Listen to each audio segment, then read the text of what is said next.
My sister's shy boyfriend won't speak to me. She says I'm sabotaging them, and now I'm painted as cold villain while I try to stay neutral.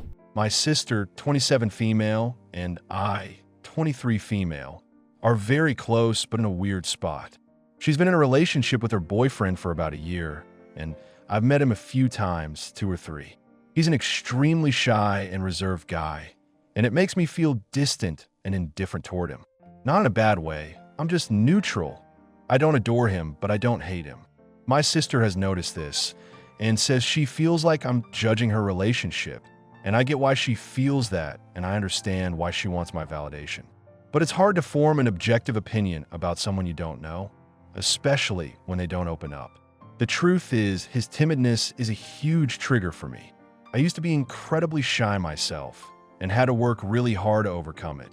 So seeing him like that feels like my own past struggles are being thrown back in my face.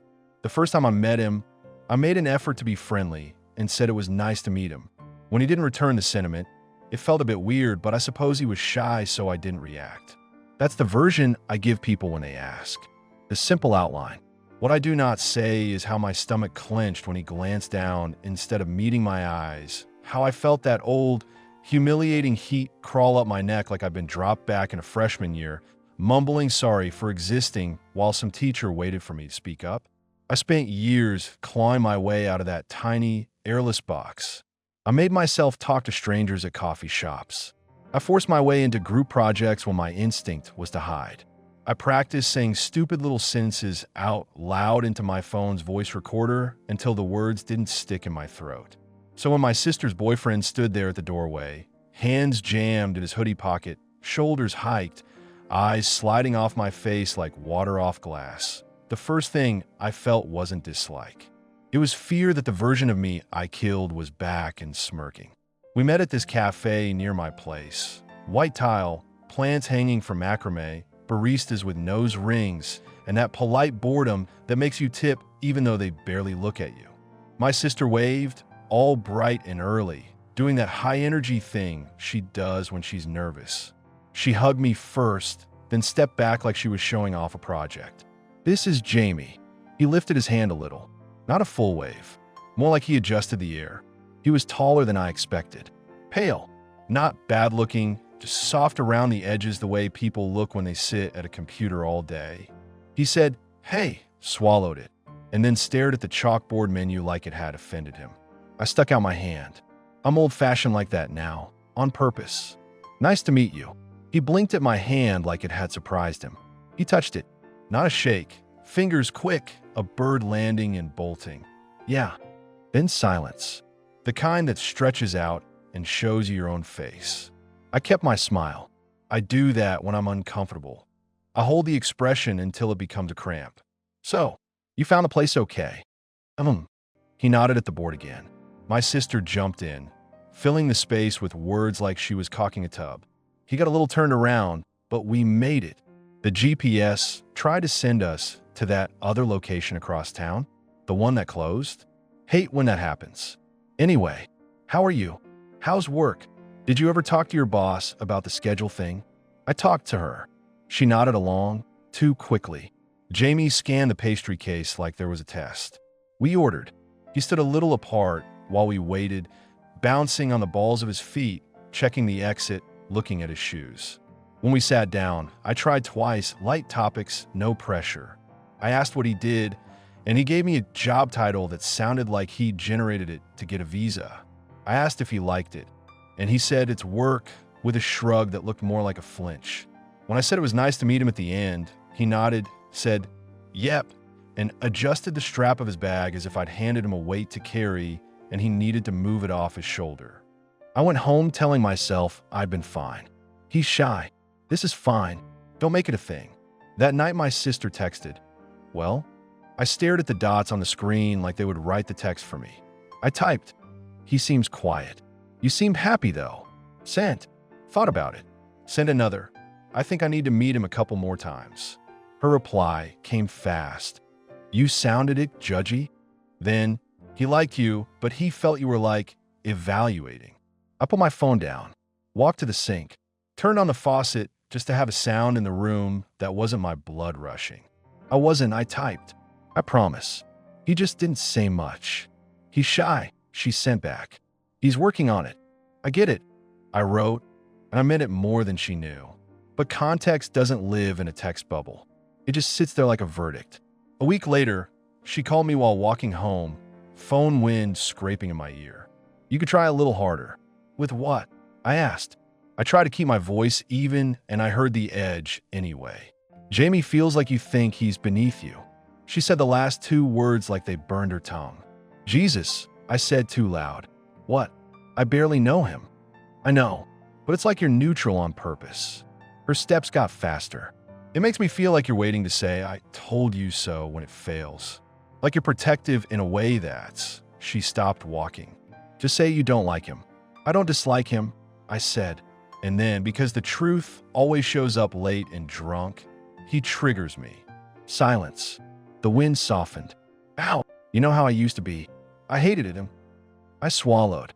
When I see him fold into himself like that, it's like someone's holding up a mirror to a person I don't want to be. And I know that's not his fault. I know that's not fair. It's just what happens in my head. She took a breath. So you do judge him. I judge me, not him, I said. He's collateral.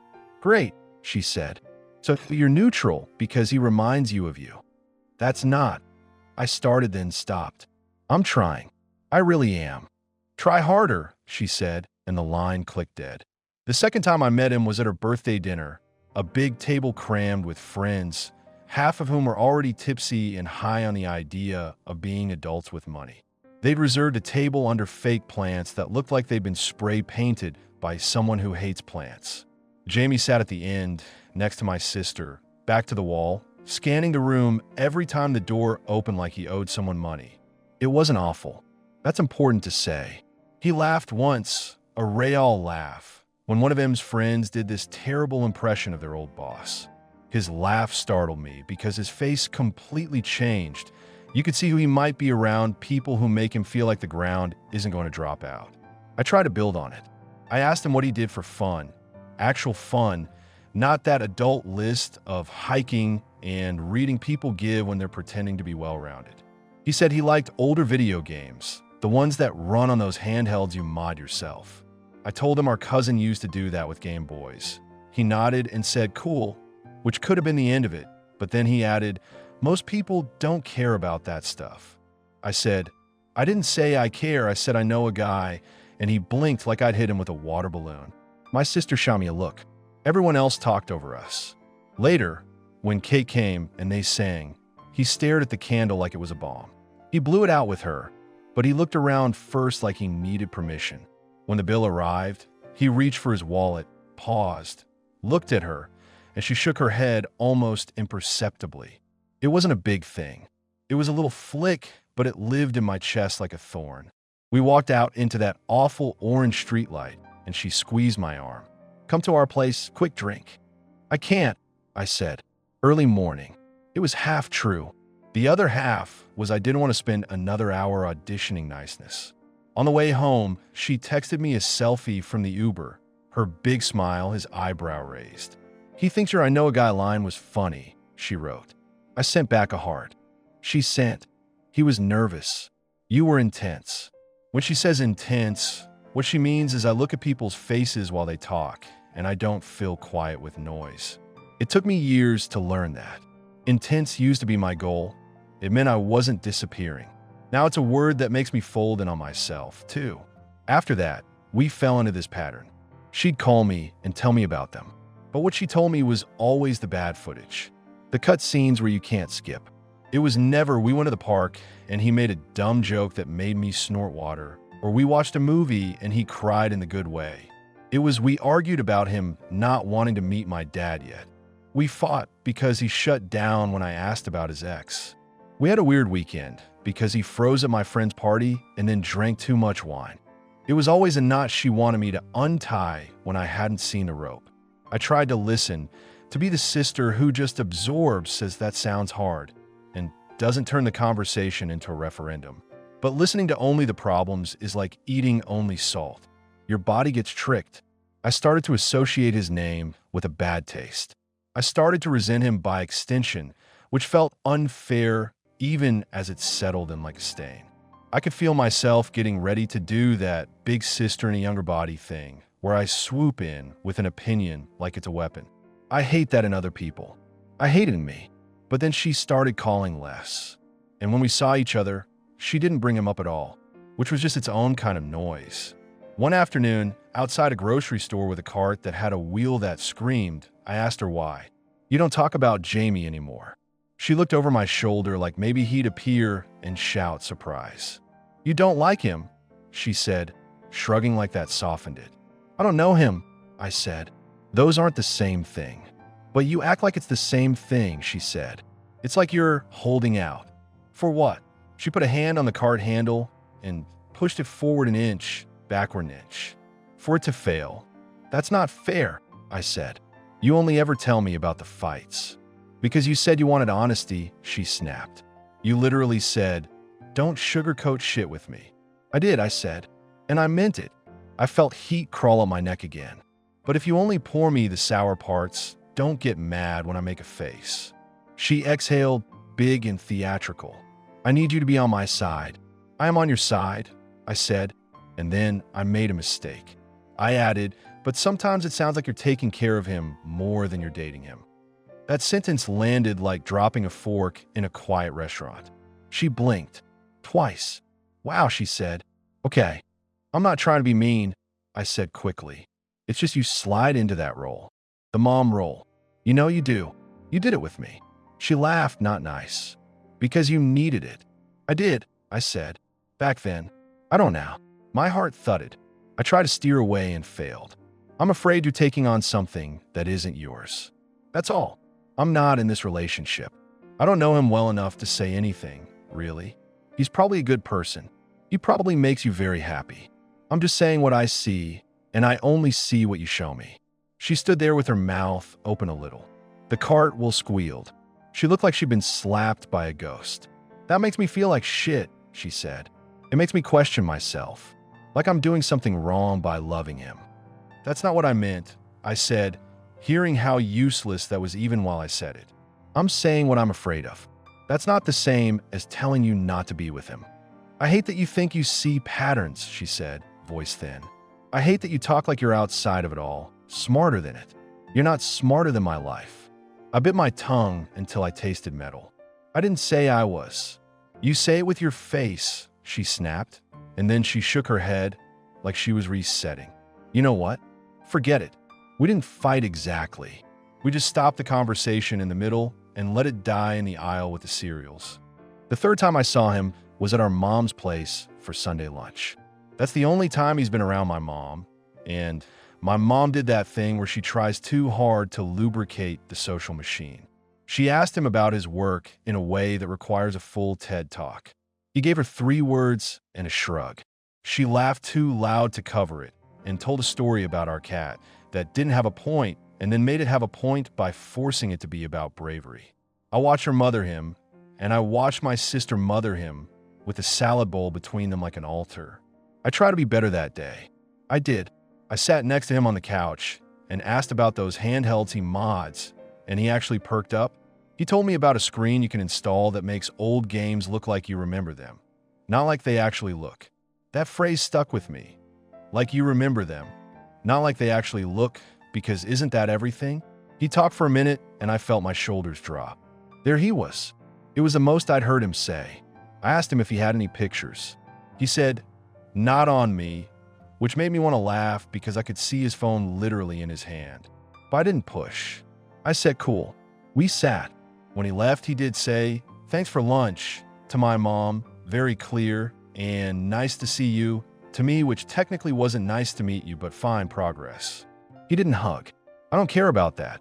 I'm not a hugger either unless I know you. But later my sister texted, "He felt uncomfortable around you." Then he said he feels like he has to perform. I stared at that message for a long time. I thought about sending back something snarky, join the club, but I didn't. I wrote, "I'm not asking him to perform. I'm just here." She typed, paused, typed, "He could tell you don't like him." "I don't dislike him," I said again, out loud this time, to my empty apartment. Then I typed, because somehow I'm a masochist. He must be a very good person. You love him. I see that. She didn't reply. Not that night. Not the next one. And then, like the earlier pattern had reversed, she stopped mentioning him at all. It was a relief and a new problem. The silence was loud. We'd talk about everything else like we were walking around a hole in the floor we both knew was there. Here's the part where people online want you to give a verdict with confidence. He's this. She's that. You're definitely the asshole. You're definitely not. I don't have that. What I have is a handful of moments, a set of feelings that don't behave, and a sister I'd step in front of a train for who now watches my face when I talk like she's waiting for a side comment. I keep replaying that first, "nice to meet you," and his non-answer. Maybe I should have made a joke. Maybe I should have said, "No worries, I used to eat my words for breakfast," and made eye contact, not feel like an exam. Maybe he would have laughed, opened up, and things would have unspooled different. Or maybe not. Maybe shy people don't owe me relief from my own shit. Maybe it's on me to stop expecting him to fix a mirror I don't like looking into. I try to explain all of this to my sister. I did it the way I wish someone had done it with me when I was learning to talk. I told her, "I'm not the judge. I don't have a gavel. I want you to be happy. If he's the guy, he's the guy. I can work on my face. I can work on my tone." She nodded, eyes shiny, and said, "It's just, you're my person. I want you to like my person." Then she added, softer, "I know I make you feel like I'm bothering, but he's not a project. He's sensitive. I'm learning." I said I believed her. That was true. I do believe her. And I believe me when I say I don't have much more to give without faking it. Because here's the other ugly part. I resent him a little. Not for anything he did. For the way the information gets filtered to me. For the way my brain chews it and spits out a feeling.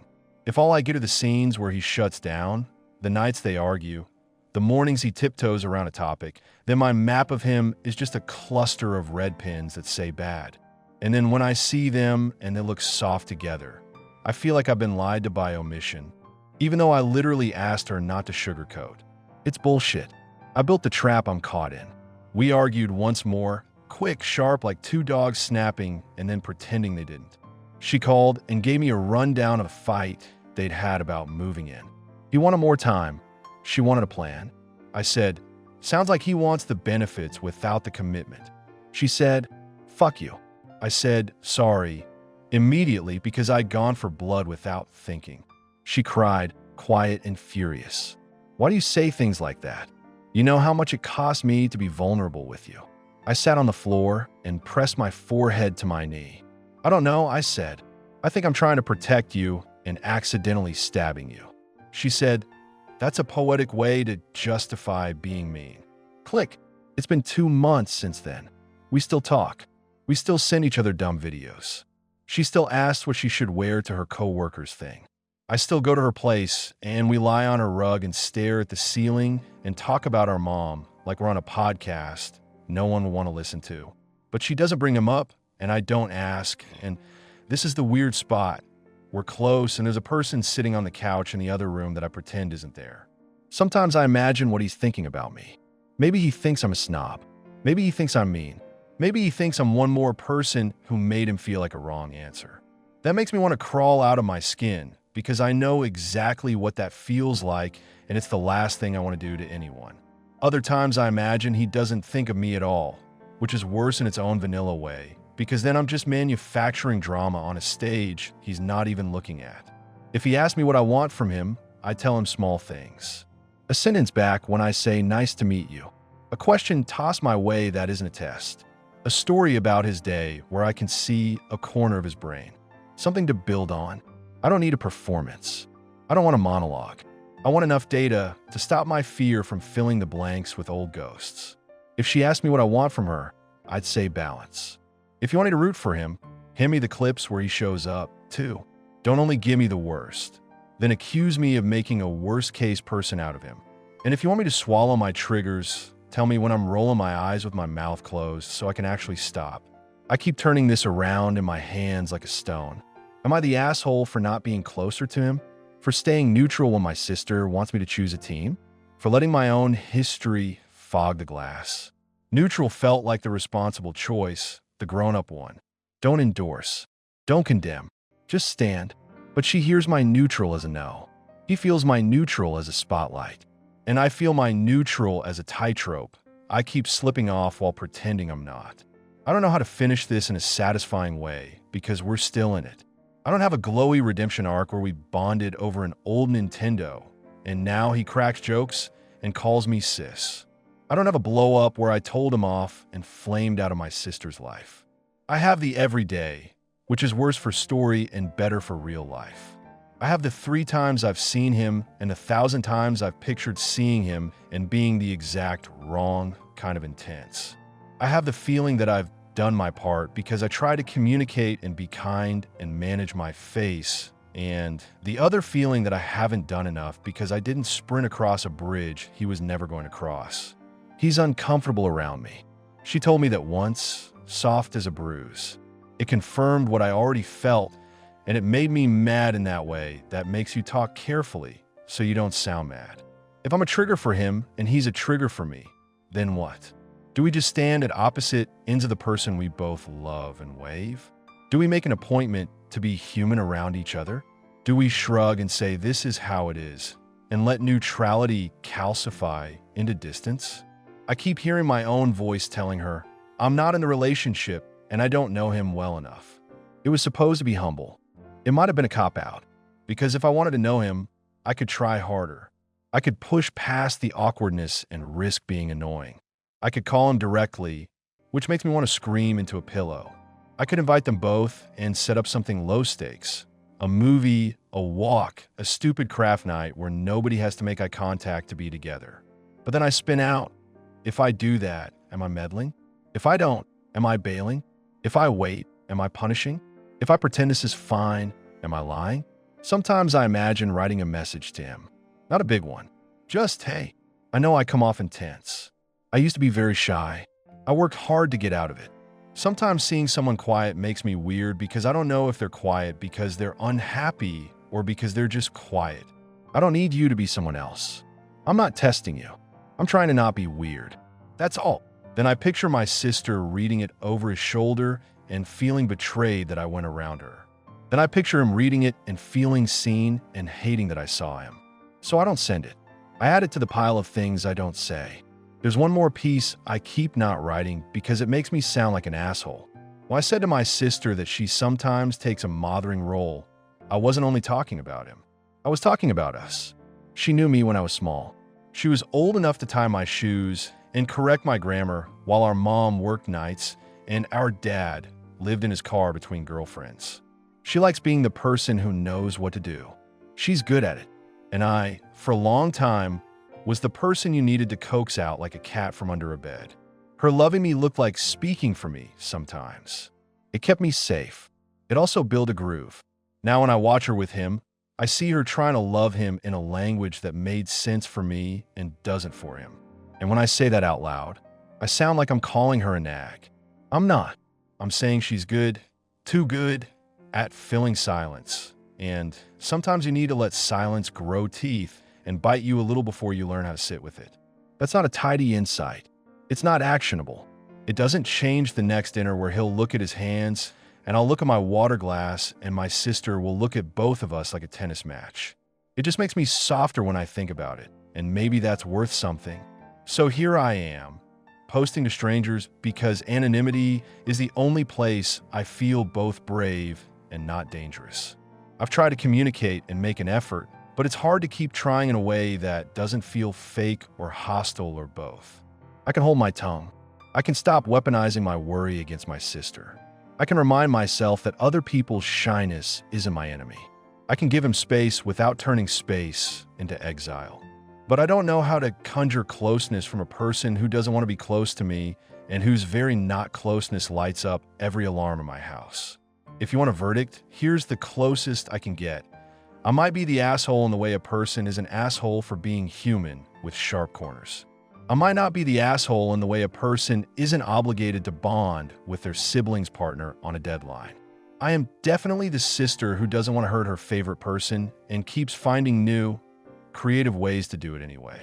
I won't stop trying, But I can't promise try will look like a Hallmark ending. Sometimes it will look like me saying less. Sometimes it will look like me leaving a room before my face says something my mouth can't take back. Sometimes it will look like me telling her again, I'm not in a relationship and I don't know him well enough, and he must be a very good person because you chose him. I wish that felt like enough. It doesn't. Maybe that's the point. Maybe grown-up love, between sisters, between anyone, is learning to sit with not enough without turning into a fight you can win. Or maybe I'm dressing up avoidance and calling it wisdom. I don't know. Am I the asshole for not being closer to him?